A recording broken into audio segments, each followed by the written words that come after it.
Hello, NEET 2018 chemistry question paper, question number 154. Which of the following molecules represent the order of hybridization sp2, sp2, sp, sp from left to right atoms? These are the options. Let's see the answer.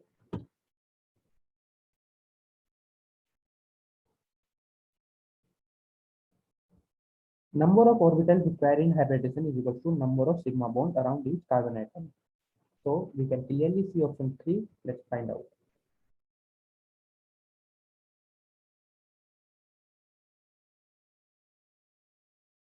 So according to option 3, the H2 double bond CH single bond C double bond CH. It is sp2. This is also sp2. This is sp and this is also sp.